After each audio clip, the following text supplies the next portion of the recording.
Welcome back, WNST, Towson, Baltimore, and Baltimore Positive. All of our wise conversations brought to you by our friends at Wise Markets. I'm going to get that into the liners because we went from intelligent to wise, which is why I invite my wisest friends on. Before we do that, the Maryland Crab Cake Tour is this Friday. We're going to be doing it Nick's Grandstand Grill prior to the Chargers game. Friday afternoon, 2 to 5. We actually have the mayor coming out to Coco's on the 17th of November. That's a Wednesday next month because I'm supposed to be eating pizza in Chicago on Friday the 19th. The Ravens are certainly giving us lots of enthusiasm there. All of our Maryland Crab Cake Tour dates presented by the Maryland Lottery. Let yourself play. And this guy gets together with me, like we're sort of the Anthony Bourdain Kitchen Confidential. We make websites, we do things, we're building things and updating things. And I'm going to have a crab cake module on the website. Mike Rosenfeld is my friend. He's Web Connection. He is our C, not F, not E, D. It's all Chief Digital Officer. Yeah, absolutely. How are you, my brother, man? Last time we got together was pickleball, and I want you to know Coach Billick plays pickleball. So I'm getting notes from people who do play pickleball that if I ever want to play, they want to play with me. And I'm like, I can't even friggin' walk this week. I've been out at Steve Elliott Chiropractic. I love you. He fixed me, really got me good for my birthday. My birthday's this week. So all I want to do. All I want for Christmas is my 2 front teeth. All I want for my birthday is to walk upright without pain for a day, brought on by Mick Jagger and Don Henley. But pickleball, dude, you been playing? I have. I played just yesterday. How you feeling? Every time I play, no, actually, which is unusual. It's the first time in a while. Maybe I was using some muscles that I weren't previously using, but I think I'm up to speed. No pain today. So I'm happy to report. I actually found the receipt from Ted Drew's Frozen Custard in St. Louis, the place I went when I wrenched my back carrying the bag, thinking I was getting exercise. And instead I was getting, 2.5 weeks of massive discomfort. I wound up missing the Stones in Pittsburgh. I wound up leaving the football game at halftime because I just couldn't sit and I couldn't stand. And I had to pace. And I figured I'd be better off pacing with my cat while they lost. And then they won, which is maybe me leaving is, I don't know. I've won 2 Super Bowls with them, so I'm not bad luck. I don't look at it like that. But it has been a weird time. Look, I had you on last week with pickleball and all that. And we could talk about a lot of stuff. I mean, the Ravens are exciting. I talk about it all day. I have not talked at length, and certainly not with anybody in this space. I mean, you being in the digital space, and I'll give you a chance to promote what you do and the how long this is. What I've done is sports radio. I'm doing 30 years on December 13th is my anniversary. So literally 2 months from today, it'll be 30 years the day I walked into the studio with Kenny Albert.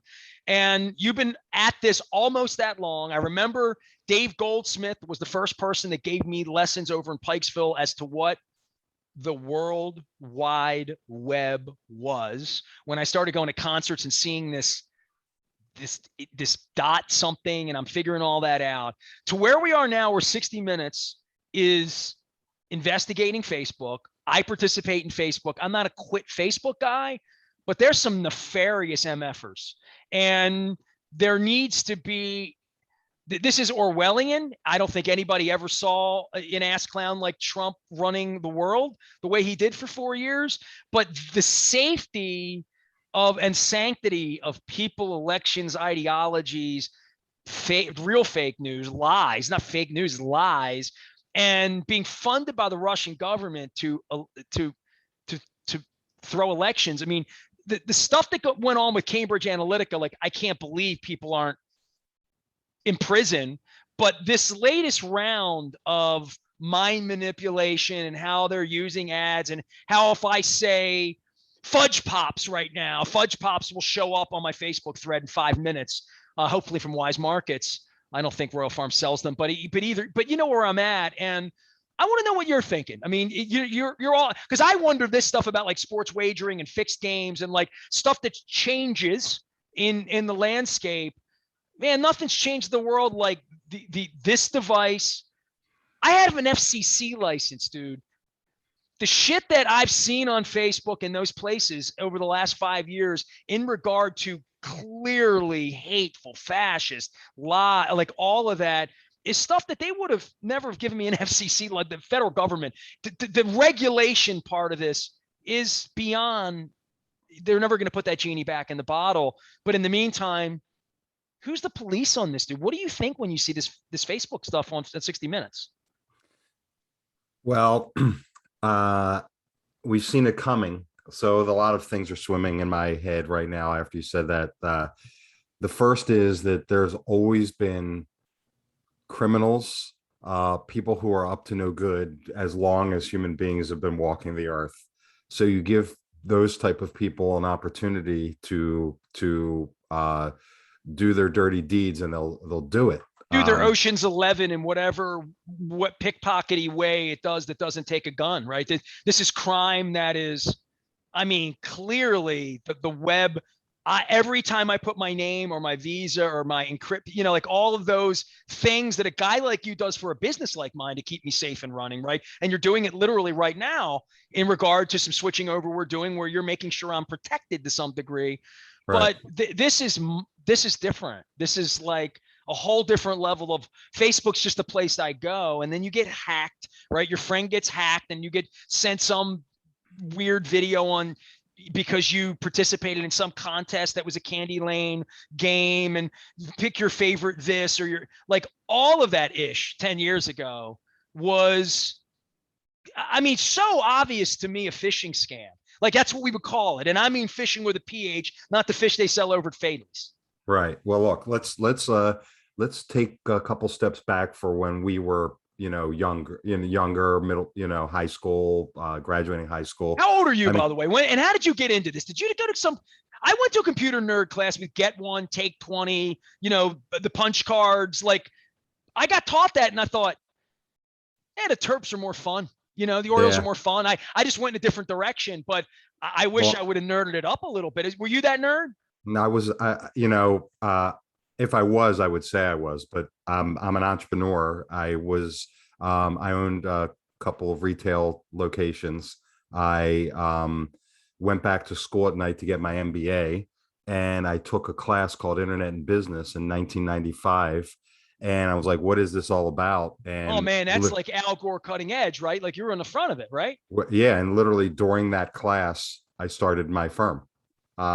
So wow. Well, most people at that point would be saying, one day I'll own a computer, right? Like literally we were getting to that point and nobody saw this, right? I mean, maybe you did. Sure. I don't know what point the light goes on, right? Well, that's to your point. So at that time, let's just say 1995, okay? Or just before that, your options to watching news was the evening news or a couple different cable channels. The internet made the world smaller or more connected, and with that, criminals or people who were up to no good had an easy way to cross borders to do their nefarious deeds. You know where I figured this out right away? Because this is interesting, because I remember where I was in 1995, how poor I was, leaving the paper. My kid's 11 years old. I'm trying to be nasty Nestor. There's no football. There's just been a baseball strike, like getting my mind around where I was in 1995. And my brother came to live with me for a while from Venezuela. And he was younger and trying to be bilingual. He is very much so now, but wasn't then. And the internet and CompuServe and AOL and Prodigy, right? The CDs would come, right? Yeah. Like you're smiling. I see that, right? Yeah, for sure. We all have it, right? We know where we are, right? So and dial up. The nefarious part of that for me was being able to go in and find Orioles fans then, or there were no Ravens. I mean, we're talking pre-Ravens, right? At least I am. For my purposes, pre-November 95 when the Ravens kind of came online. But like in that range, in that 94, 95, that was the exact time. You go into chat rooms to be talking about Ravens and somebody would come in there and, ask for your birthday or like stupid stuff, people would get in a room and be an a-hole in a room, and you'd see that and you'd think, okay. And then somebody got their credit card stolen and somebody got scammed. And then there's something on the evening news about be careful when you're on this AOL might be evil, like you've got mail. Be careful what your mail is. Access Hollywood. So like all of that, it's frightening people. That was kind of early on, man. Like I was always on to the fact that the king of Siam sending me an email that he needed $100,000 wired to him tomorrow. It didn't take long to start getting those, right? We call it spam now. We didn't have a word for it then. Well, that's what I was going to say. The first thing that I remember was the Viagra, Cialis, all these like, oh, and I'm like, who? No one clicks on these things. No one buys this stuff. Why are they, I mean, why are they bombarding me? But it was coming from all over the place, mostly overseas. That means they knew you were a man, right? They knew, Yeah, right? I mean, Yeah, exactly. But let's take it even a step further. You were telling us where you were in 1995. You were a journalist, right? right. Now with the internet, everyone's a journalist. Everyone's a blogger, even without the credentials, even without the education. So they're publishing inferior, in my opinion, content No, but from, the real issue here is accountability. yeah, I mean, they're doing it without accountability. That's the problem, and that's what I've always, dude. I've been on the radio 30 years. Next month, I had to watch. I still do. Every word I said, I was foundationally involved in facts. mhm, Always pushing toward. Are you lying to me? And are you the kind of person that would lie to me?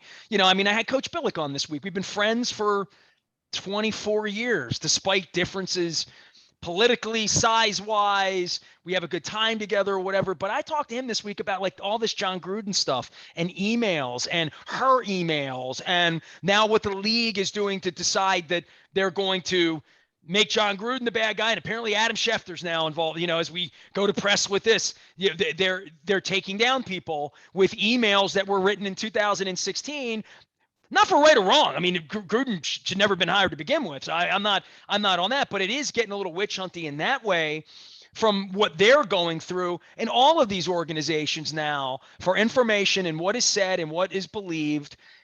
It is Orwellian. It's stuff that in 1995, when you went into that first business class and I had my first AOL, I think we all saw the first nefarious thing we ever saw and then yeah, thought, all right, when are the real cowboys going to get? The real cowboy is Putin. yeah. Well, yeah, Right? well, that's a good segue. So if let's just philosophically see if we agree that if you are up to no good, you're skewed to live in the gray or the black, and you're going to find new tools to do your craft, and the internet is a huge tool that is being exploited by people who The are most up to no powerful good. tool in the history of mankind. I have never really Yes, thought about it that way, but now that I've seen it control people's minds to not take a vaccine, right, I mean, I have a family member right now in the hospital with pneumonia who is an anti-vaxxer, and it's devastating to all around this individual. And it's true. And it's, close enough to home that I'm actually talking about it with you for the very first time. But this has happened in the last 48 hours. You don't even know. Being my friend and my chief digital officer, Mike right, Rosenfeld, is here from Web Connection. We're just having it out. We're supposed to be doing around here, having some coffee talk with my Royal Farms friends. By the way, the Haloti Nada commercials the other night, I came home in time to see those in the second half. And then I haven't had chicken yet, but it's my birthday. It's my birthday. I get free right, chicken on my birthday. I mean, I gotta call Frank Schilling, find out. That's Stronsky. right. But for you with mind control and where this is and the Putin part of this and the Facebook's the engine, and then it becomes, well, we don't police free speech around here. We don't police. I mean, I can't begin to tell you the ish that's been policed with me with the FCC Right. over all these years, right? The stuff wherever the black is and the gray and the fees and what you say and lawsuits and like all of that. I'm blown away at how free people are to believe anti-vax. I mean, wherever we are, whatever the polishing part of what you're trying to, whatever the Raiders are trying to do to shine up their star, or John Gruden, controlling the message, right? What every corporation in America is trying to do. And Facebook has this other cowboy thing going on about taking money from, the Russian mobsters. Yeah, I mean, look, so that's the core here. The main issue is it's a private company. Um, and it is trying it's saying, I'm not saying that they are by any means. Their position is that they're trying to allow people a platform in order to communicate, and they don't want to take people's free speech away. With that said, they have obviously gone on record to suspend people who they believe are intentionally trying to Make the manipulate world a bad or place. Right. exactly. How they pick and choose that, depending on where you are politically, you can look at it and say they're definitely skewed one way versus the other. At Well, the but I mean, end of spewing things like the kids weren't murdered in Sandy Hook. I mean, like it well, it goes beyond anything I can. It puts a lump in my throat to think that these people are functioning and being supported by nefarious dark money that gets them started on the internet, right? With Russian tags on their on their web credentials, and then being taken seriously in this country by large swaths of people, from QAnon, right on down to most of the Confederate flags I saw on the Eastern Shore last month. And I just I don't know where the end of this is, but I do know it's coming to Facebook's desk, and it's really coming to the desk of the government in the United States of America that I used to have a whole lot more confidence in than prior to January 6th. right. Well, look, these are the conversations, the tough ones that people have to have in order to figure out how to move forward. Most people dodge the issue, but at the end of the day, I'm going to stick my head out there and make a couple of statements. The first statement is, in my opinion, I believe that there are two types of people. There are thinkers and there are sheep. And there's nothing wrong, if you're a thinker, to try to fill your noodle with all different types of perspectives so you can sift through the BS and come up with your own conclusions. Then there are the sheep who just don't necessarily think, they're herded in a specific direction, and they're easier to potentially manipulate. I see a lot of manipulation going on all sides of the political spectrum and all sides of society going on using these platforms. So well, that is a Russian theme for anyone that understands anything about this information, is just to flood the zone with BS, right? Like literally that is, and then that and herd the sheep. I've had many people say to me, I don't know what to believe anymore. Well, then I guess you're going to be lost forever. If you haven't caught on thus far as to what is trustworthy and what is accurate and what is real, and then had a chance to investigate it for yourself and the credentials and the integrity of the people behind it. These are all things that for 30 years of my career, I've tried to think, if I don't lie, I'll still have an audience when I'm 53, on my 53rd birthday, and I'll still be able to do this because of the integrity that it brings. I see it, especially in AM radio and talk radio, and where the roots of all of it can't be any more highlighted. Not just the craziness of having Donald Trump run the country, just watching that for 4 years, but then in a plague, having our people, the descendants of the people who had polio in this country, the people that cured all of these infectious diseases, and having a playbook that's unlike any in the history of mankind, and getting a vaccine out that you and I have taken. It's amazing to have a relative laying in bed with pneumonia right now who bought the shit that was being sold on the internet, literally. Yeah. I mean, look, if we take this analogy further of sheep, okay, you physically, in order to herd the sheep, you physically needed to be there on a horse with dogs herding the sheep. With the internet, you can be on the other side of the globe, manipulating the sheep wherever you choose to do it, hiding in your basement. I figured that out when the king of Siam needed 100,000, whatever the monetary, some country that didn't even exist, right? Like, right. So when you started seeing that, and everybody's gotten that one from, even when you were saying in AM radio, you see it, and you see these people, but you can't, and you correct me if I'm wrong, but you can't just simply send up a signal and all of a sudden, you're broadcasting on the internet. I mean, look, if a schmo like me can have a podcast without any training, anyone can. Well, it used to be called pirate radio, and the government would shut it down off of Cuba. Literally, exactly. Right? The reason they didn't want to give me an FCC license is they were afraid I was going to open this and give people Cuban or Russian propaganda in the world of, you ain't one of them communists, are you? You know, like that. That's where this country was 60 years ago, 70 years ago. We're clearly, I mean, if you followed the way people, they're taking voting rights. So, I mean, all of this mind control that's going on, but the confusion of the American public's very apparent. And I don't know that you and I saw that at Get 10 and Take 20 or wherever we were in entrepreneurial school the first day of this, this has come to a very, very serious place. And I don't, do you have any predictive thought about any of this over the next 18 months that will change any of this? Because it feels like it's, like I said, the genie's out of the bottle. I don't know what anybody's going. People aren't quitting Facebook. I promise you that. I mean, it went down for 4 hours after 60 minutes, and I thought that was the most nefarious ish I've ever seen in my life. It felt like they, whatever they were looking to hide, they shut the whole thing down, locked the employees out. Did you find anything nefarious about that? Didn't feel accidental to me. Yeah, I mean, the timing is eerie. That's all I have to say. But look, you asked me the question of where do I think this is headed. When we did our last conversation, we talked about pickleball, but prior to that, that day was the Facebook hearings of the Senate. And for the first time in a long time, I saw synergies on both sides of the aisle where everyone kind of felt the same way. Interesting. That's why I love having you on, right? Because we talk, we have fun in pickleball, and we work together. But like, you watch that. You know what I mean? You're naturally interested in where that to me, because I don't know that you can anyone in your space who's been doing this since 19 can get their arms around.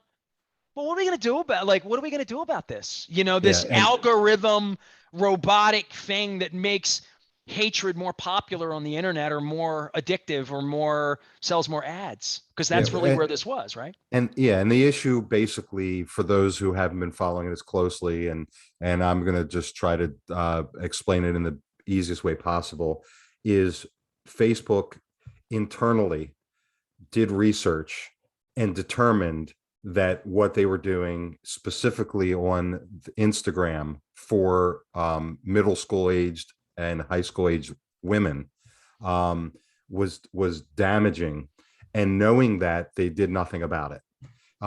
So it's not free speech. It's not that it's knowingly putting profit in front of the well-being of their users. We wouldn't let drugs onto a middle school campus. We wouldn't, you know what I mean? There are things we've decided as a society, we don't allow that. This isn't good for our society. It's not good for our people. That's what you say, but for every one of you, there's someone on the other side who says government shouldn't get involved in my business. It's free speech. Let me be an adult, make my own decisions. And at the end of the day, we have to decide what is worth having the government involved and what isn't. Well, from the beginning of the internet, people have been abducting children, and children have been the primary target of pedophiles in 1995. Hey, little girl, you're online. How old are you? Can I come over? I mean, come on, man. We've known the danger of this from the outset, right? I mean, to your point, the first time the King of Siam writes, there are nefarious people. And then the next thing would be, what are we going to do to protect our children? What's the government? The government protects our children in all sorts of ways. We protect our children. We have a society that we say we don't mess with children in our society. We won't even prosecute them in some cases because they're children, right? And what are we going to do to protect them? And that's really fundamental. And I'm taking your phone away. Remember that one? No phone time for you this week. And I know parents are still working on that. And then I think to myself, every 3-year-old kid I see has a tablet now. It's how children learn, right? It's like a pencil for you. I'm going to take your pencil away. All right, Mom, I'll go play, Yeah. And basically what they said is the kids, what is this? I forget the name of the woman who testified, but this was the most chilling part. And this is you and I, because we're pretty much the same age, will be able to relate to this. She's talking about bullying. And she's like, when we were growing up, if you were bullied, I knock on wood, fortunately, I was not bullied, nor do I feel like I bullied people. But the stress around getting up in the morning, knowing you had to go to school and deal with that every single day was brutal. But you were able to come home, and at least for a little bit of time, your home was your sanctuary, where that noise stopped and you were at peace, and until you went to bed and it started ramping up again for the next day. Wash, rinse, and repeat. They said in the day of the internet, that's all gone. You go to school, you deal with the bullying, you leave, the bullying never stops. It's online. If you don't participate online, you're even bullied worse because you can't participate in the process. Now they're saying stuff that you don't even know what they're saying about you, right? And there's no safe space anymore. There is no safe space anymore for these kids. I don't know how boys meet girls and break up. And I mean, the drama of that was tough for both of us, right? When we were kids, like break up with a girl, there's shame and this and that and factions and all. I don't navigating that in, for children, Right. and teaching your children well, as we all sang, right? Yeah, yeah. I don't. Man, it's complex, bro. I mean, and we're not close to solving it. And I love talking. Mike Rosenfeld's here, Web Connection. Go ahead, final thoughts, man, because I know you had more you wanted to give, and then we'll all love Lamar up. Well, okay. You didn't see me going here, but I will sum up with you may have seen me looking at my other monitor here. I pulled up during all of this stuff about the vaccine and anti-vaccine and mandates and non-mandates and different side of the political issue. And I actually pulled up the Constitution, because everyone goes back to what was the intention, of our founding fathers. Everybody on the internet knows what the Constitution says, Mike. You don't have to read the Constitution. I just know it. Right. But I can't recite it to you. But how many people I know the Constitution. I read the okay, sure you do. You took a constitutional this morning is what you did. So the first thing that I came to a conclusion as a thinker, not a sheep, right, is it begins with we the people, not I the person. We the people collectively, not I the person individually, meaning that collectively we are established as a community, right? And of course it says in order to form a more perfect union, but it does say establish justice, ensure domestic tranquility, and provide for the common defense, promote the general welfare. So that's the part. So if we just say we the people of the United States, in order to form a more perfect union, to promote the general welfare, that is the founding fathers' intention when they started. And so you can, and your listeners can determine, well, what does promote the general welfare be? Because the government had intended that to be their role. It applies to vaccines, it applies to mask mandates, and it applies to private companies that are being manipulated to provide misinformation to manipulate the herd. So with that said, I don't know that I have the answer, but that got me thinking. And if I can make one of your listeners think in a way that they wouldn't have before, then I would have done wonderful during this conversation. That would mean that we, the people, did something positive today, right? That's correct. To promote tranquility. Together. I mean, not just you, we collectively. So I ask people to just focus on the we, the people, not I, the person, and to promote the general welfare. And those are things that I think was the intention of this country. Look, there's a lot of crap going on. I still love my country, but it's been uncomfortable for everyone, I think. And I'm hoping we can get past and through this. Free speech, but not bullying. That's so right. Mike Rosenfeld is here. He's Web Connection. Somebody had to find you and what you do, and you do it for me. And we're about to upgrade and do some things with our website and our web modules at the Newspaper X and Tag Div and all the fun theme stuff that I like and nerd out about, being an old newspaper guy myself.